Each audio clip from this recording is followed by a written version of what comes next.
because it is halftime and we are going to be live on Facebook right about now. It is Hawaii football, the last game of the season. We're about to go live. So hopefully, if you're watching out there on Facebook, hopefully you get to watch the game or you're listening to the game, whatever. I know some people are listening. Some people are watching, but it's been good so far. 21-7, the team is up. Obviously, the score is great, so we'll take this score. But it's been an ugly game. We're gonna be honest. 18 possessions in the first half, 9 possessions each for the first. I mean, that's just a lot of, punts, a lot of downs, couple turnovers. Each team had a turnover, but this game for UH at least, UNLV is in a good position, and I'm gonna bring in. From Halava, but not the stadium, but right next to the stadium. We got Michael Hanakahi. So how's it going, Michael? How's it? Hello, everybody. Michael's been talking about how, Michael, for being so close to the stadium, it's almost like you wanna be there already, right? Or what is it like? Tell us what's going on? Give us the Halava report. The Halava report. Well,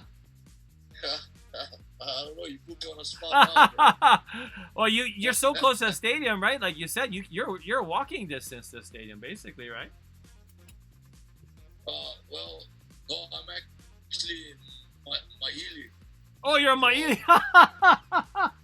Yeah. I thought you were in Halava. Well, I guess in Maili, if you can see over the water and down the way. Then maybe you can see the stadium. Yeah. But and in terms of Maili and how everything's going out there, everybody's at home. Obviously, it's weird. No fans there. What has it been like for you not being able to go to games this year? It's been sad, man. Season holder, and they have 50,000 seats. And they're not even allowing the season holders to go in. I mean, I'm sure you could social distance with that. But yeah, it's sad that we couldn't be in there to support the team this year. Well, what's your assessment of the coaches?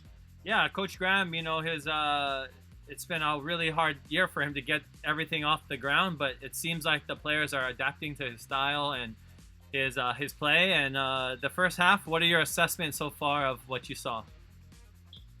Well, from what I'm seeing, aggressive defense. Mm-hmm. Some mistakes here and there, but defense have been really aggressive. Offense, I think everybody's still getting used to the system. Yeah.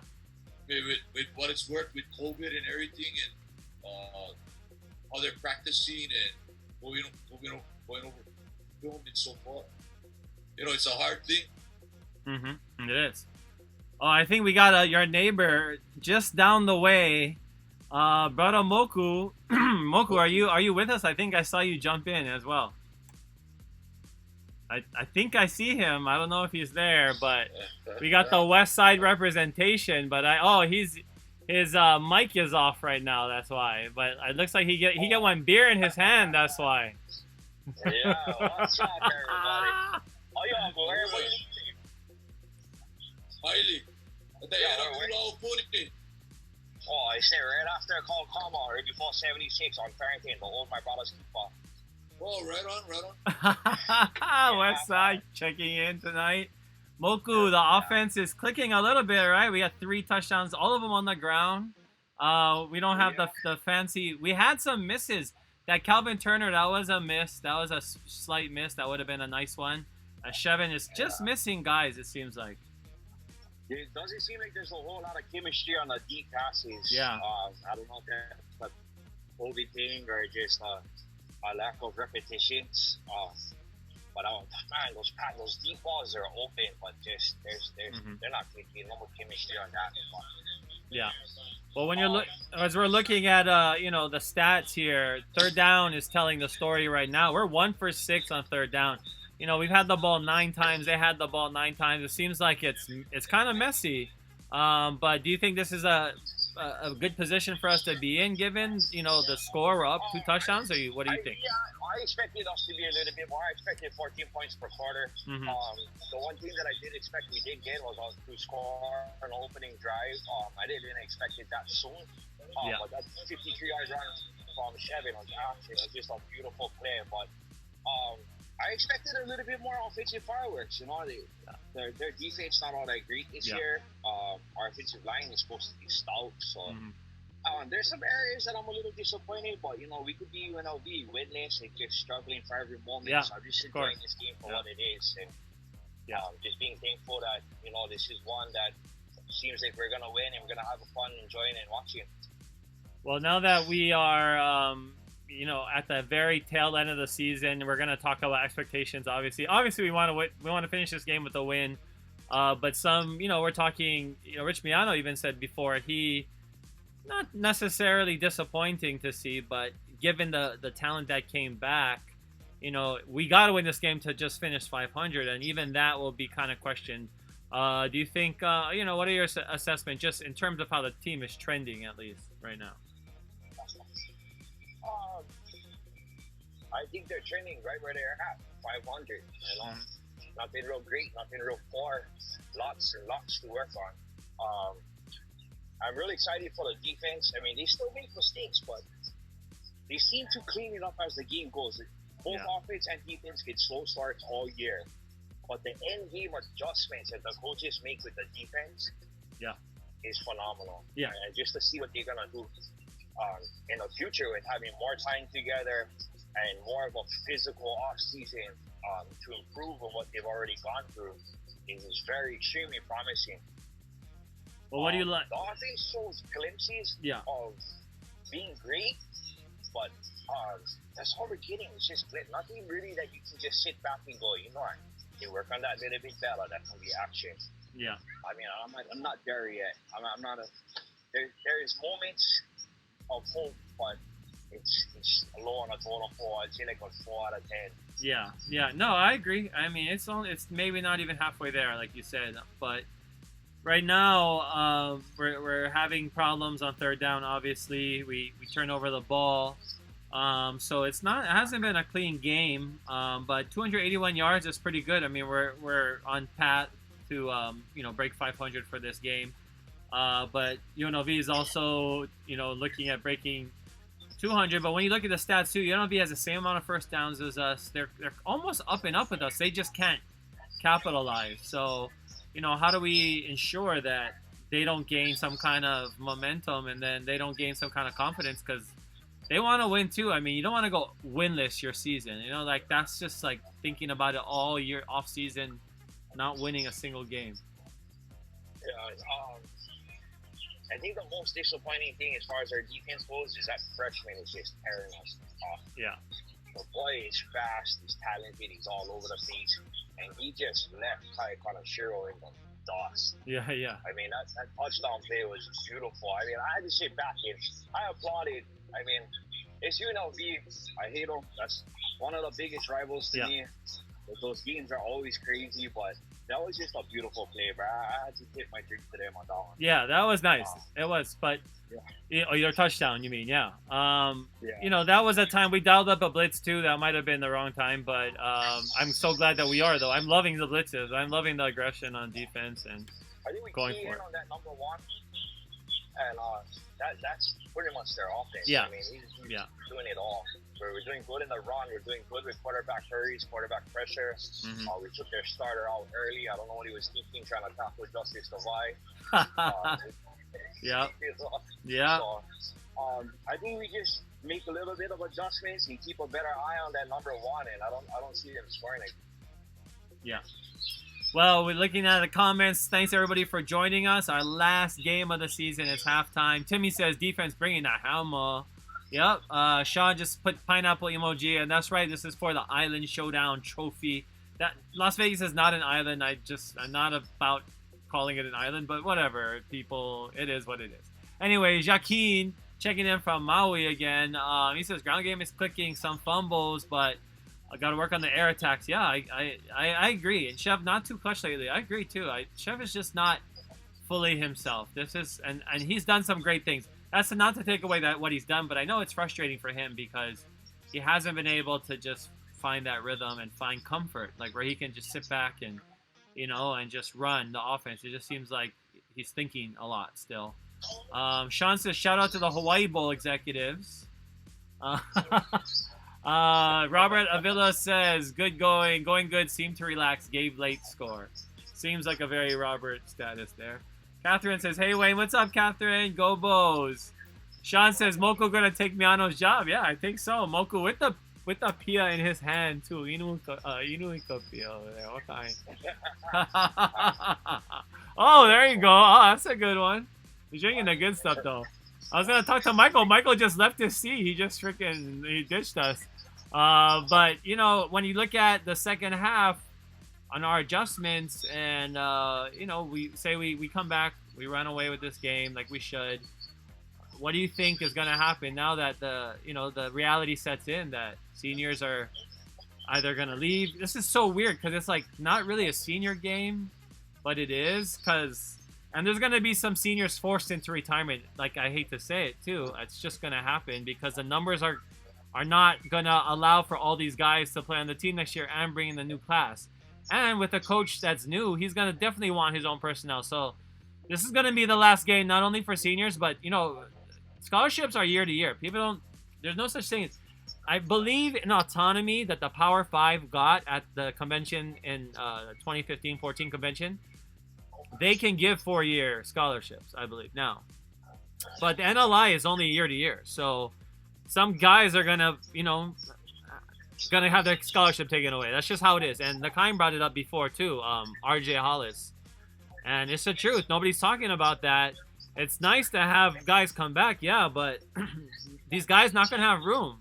And that's just going to be the way it is. Like RJ said, hard knocks. You're going to have guys that are just trying to make the team, not even try and get on the field, but next year make the team. So, this could be the last time we see a bunch of guys. But we got brother Michael Hanakahi back with us. Michael, we saw him in Boise last year. We see him on the mainland. He's got the other beer, the root beer. Was that root beer? Oh, there you go. What is it, for you going to Boise and going to traveling? What is it like going to these other Mountain West schools, and what do you think about when you look at their schools and you compare it to what we have? Well, Boise, it really looks like a smaller school than UH. Yeah. But the big difference is the stadium being on campus, in the middle of campus. That's right. And the way it's built is concrete. Yeah. So that's what we need to really look at, so that we don't have to go through all these rust issues. I mean, we're in the middle of an ocean. Yeah. So if we build something like that, or even like a Coliseum. Yeah. But I mean, not as big, not as vast, but with that type of building, it'll last forever. Well, Boise, when we were there at the Mountain West Championship, because I saw you last at Mountain West Championship, and then I saw you twice, right? In the game before you came too, right? To the one we played. Yes. But it wasn't, Boise didn't even fill. I was surprised at Mountain West Championship. They only had maybe 3/4 at best. I don't know. It just feels like some of the fan, it's hard to attract a lot of the everyday fan too when you get to, a certain level. Because at Boise, it's like, super impressive, right? Seeing all these huge columns and seeing these big suites, and these guys, they use all their BCS money and whatever to build this cool stuff. But it seemed like a little bit of a disconnect too at the same time. Like the Boise fans, they had the everyday fans who are kind of the the ones that are always there in the end zones, like the BSU Pimp Daddy that I think you got to meet as well. But guys like that, guys like us. I don't know if you walk in the town itself, just outside of the stadium. Went to what is that store that everybody buys cookies and stuff and brings it back? Oh yeah. Trader Joe's. Yeah, Trader Joe's. Yeah. I went into Trader Joe's, and I mean, everywhere it's Boise. Boise. They have their flags. You walking through the city, everything is orange and blue. I mean, the city really backs the school. Yeah. And I think that's important. Yeah. And when you walk into the town, head into the stadium, I mean, all you see is coming out of the woodwork. Mm-hmm. It's just their fans in orange and blue coming from everywhere. Yeah. And then I don't know if you've been to a NFL game, Mm-hmm. but the atmosphere they give in the stadium, like it reminded me of going to a Steelers game. Yeah. Where they stay. Yeah. And that's a Bronco. And then everybody says first yeah. down. Yeah. Yeah. Like, you have the fan participation. Exactly. And yeah. It's just that it was freezing, but otherwise, it's all good. I agree, though. And that's the game environment you're talking about, and that is a huge difference. I think our game environment is the weakest of all the Mountain West schools. Every single one. I'm saying, I think we're the weakest, and that's sad because that's not hard to get. I mean, there's so many, and there's great people. And I mean, not saying that who we have right now is terrible, but just the way you got to use that mic is to help your team, to encourage them on third down, to get the fans into it. I mean, and you said it, Boise, they do it effectively. Air Force, everywhere, and they do it annoyingly too, annoyingly effectively, where they annoy the other opposing team's fans and players too. But you know, this year has been hard. We have to be grounded. But what are some of your off-season hopes for the team or the program in general? I really hope they look at trying to find some really quick defensive ends, so we can get to the pass rusher a little bit, put a little more pressure on the pass rusher. If we can find maybe a big, fast running back. I mean, we have a lot of small, shifty guys, but if we have a big, somebody who's big, punishing, and fast, so that would really help. I think we got the receivers. Yeah. Well, the way we're using the receivers too on the outsides, but I agree with you on the defense. It would be nice to have like an edge rusher, or just a bull in the middle. I mean, Kennedy Tulimaseli was probably the last guy that we got, and that was a kind of renowned, like a guy that you could put there on the nose or whatever, and have him go after the quarterback. But that experiment didn't last very long, as we remember. And it seems like we've been incapable, even through Rolo. It was hard for him to get some of those guys.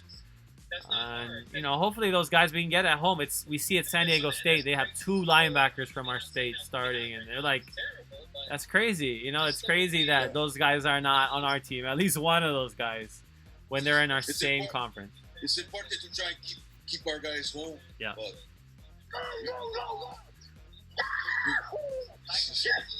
But did the game just stop?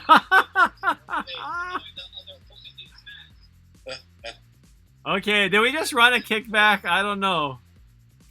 But this year has been hard. I don't know. We'll see.